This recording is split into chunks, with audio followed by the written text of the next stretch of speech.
Mas eu tive uma infância muito boa, né? Como você já citou, eu nasci num lar cristão. Espera Feliz junto com Além Paraíba, para mim, as duas melhores cidades do mundo. O pastor Plínio, ele fala o seguinte, que São Sebastião do Paraíba, que é a cidade dele, Sim. é a cidade mais bonita. Sim. E Além Paraíba também. Eu diria o senhor é diferente. Eu diria o seguinte, Espera Feliz é a cidade mais bonita porque é a minha cidade de nascimento. Eu amo Espera Feliz. Os meus irmãos estão lá, nós somos 4. Meu irmão é presbítero da Assembleia de Deus, tem uma pequena empresa lá, sacaria de café. E as minhas irmãs também moram lá, tenho muitos amigos, sobrinhos, primos, todos moram lá. Né? E é realmente uma cidade, eu gosto muito de Espera Feliz, então é a cidade mais bonita. E depois de Espera Feliz ela é em Paraíba, porque a gente vai chegar lá, né? Já tenho muitos anos e hoje eu sou além paraibano, realmente, de coração.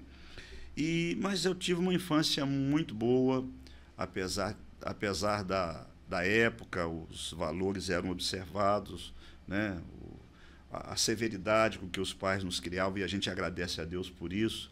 Meu pai era ferroviário e muito cedo começou a ter que viajar porque a rede ferroviária encerrou as atividades na região.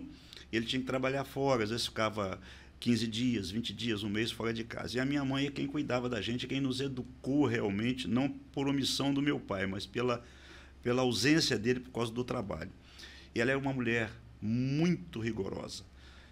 Em termos de instrução escolar, ela era semi-analfabeta, mal escrevia o nome, mal assinava o nome, lia mais ou menos, mas era uma mulher muito sábia e muito severa. Como disse o pastor Lênio, se a gente não se comportasse fora, chegava em casa e lá a conversa era diferente, porque tinha a conversa e tinha também a vara, tinha a vara. Né? Mas era uma mulher que sabia aconselhar a gente, sabia criar. Eu tenho alguns princípios que eu aprendi com a minha mãe que eu os guardo e aplico na minha vida até hoje. Entre as coisas que ela nos ensinou, ela dizia que a gente, quando saísse para a rua, para a escola, para qualquer lugar, carregasse 2 embornais, um com fundo e um sem fundo. Tudo de bom que a gente visse, ouvisse, colocasse no embornal com fundo, trouxesse para casa para repartir. E aquilo que a gente ouvisse que não prestasse, colocava no embornal sem fundo. E até hoje eu uso isso na minha vida. Ensinei para as minhas filhas, pastor Lênio sabe, eu falo isso muito na igreja, aplico isso na minha vida. Né? Mas foi uma mulher que nos ensinou valores, limites, né? Mas também nos permitiu viver uma infância como qualquer criança normal. Eu tenho algumas lembranças boas, né? Eu tenho uma lembrança de travessura de criança e tenho uma lembrança assim muito boa do que Deus fez na minha vida, né? Nós fomos criados na igreja, criados na escola bíblica, no culto doméstico. Lá em casa não se tomava o café da manhã sem fazer o culto doméstico, e a escola dominical. Tanto que a minha primeira Bíblia eu ganhei de um saudoso pastor, aliás, saudoso porque ele está distante, mas eu tenho a impressão que ele está vivo ainda, eu estou tentando encontrá-lo. Eu vi outro dia na internet uma entrevista, e se não é ele, é o filho dele, pastor Hermílio José dos Santos, era o pastor da nossa igreja na época. O pastor Álvaro foi meu pastor na época de infância, o pastor Hermílio veio depois, quando o pastor Álvaro veio para Além Paraíba.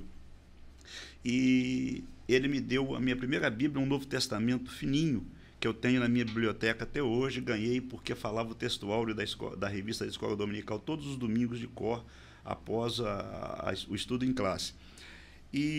Mas eu lembro, o episódio de travessura é o seguinte: a gente morava numa casa muito humilde, essas casas com aquelas telhas, chama telha canal, né, aquela antiga, e eu tinha um boné e eu comecei a brincar jogando o boné para cima, e o boné agarrou na telha. O que eu fiz? Eu peguei uma bola que eu brincava com ela e joguei a bola para a bola derrubar o boné. A bola derrubou a telha e eu, em vez de sair, eu fiquei olhando para cima.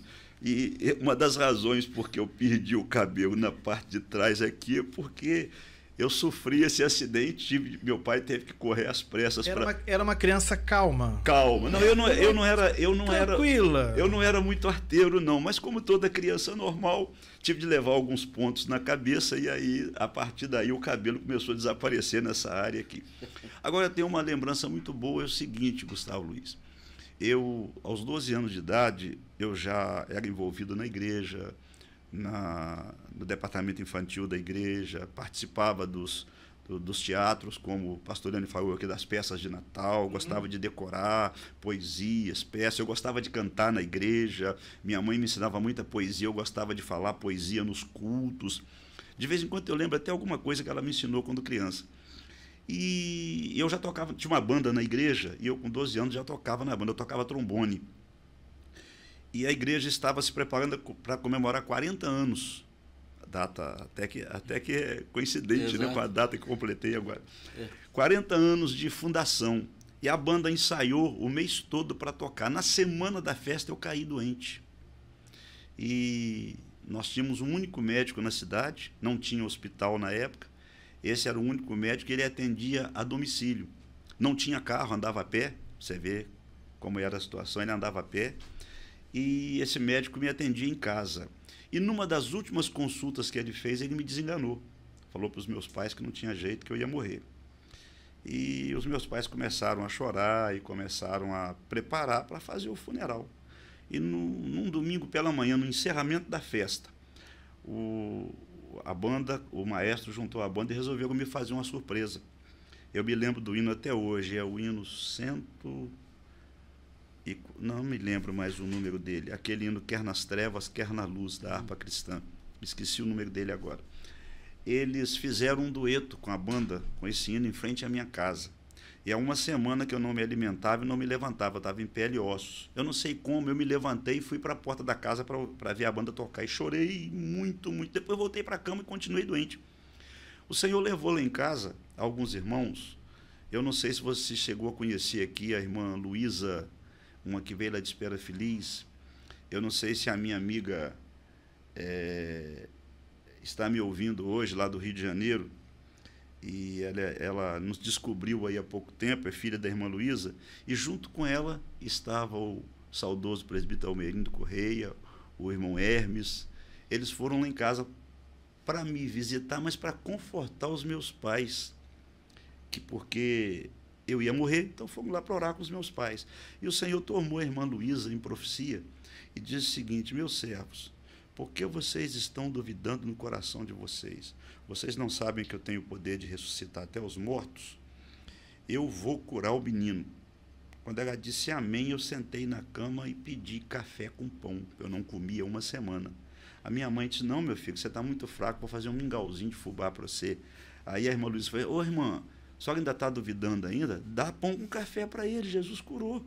Glória a Deus. Glória a Deus. Ela trouxe pão com café, eu comi, levantei e falei assim: eu quero ir para a igreja. Você não pode ir para a igreja, você está fraco. Irmã, Jesus curou, deixa ele para a igreja. Eu gostava de usar terno, sempre gostei de usar terno, por isso que hoje o terno para mim é tranquilo, entendeu? Pode estar o maior calor, eu estou de terno, não me incomoda. E eu tinha um terninho preto, tenho essa foto comigo até hoje, e aquele terno parece que tinha sido feito para 2 de mim. Eu vesti o terno assim mesmo e fui para a igreja. Rapaz, cheguei na igreja, falei com o maestro: eu quero tocar. Ele me deu o trombone, quando eu soprei no trombone, saiu pelo ouvido. Eu estava fraco. Ele falou: peraí, vamos experimentar um bombardino. Me deu certo. A banda fez um desfile pela cidade, você conhece bem Espera Feliz, hoje está muito maior, uma cidade comprida. Está bem diferente agora. Né? E a gente tocou na cidade toda e eu desfilando.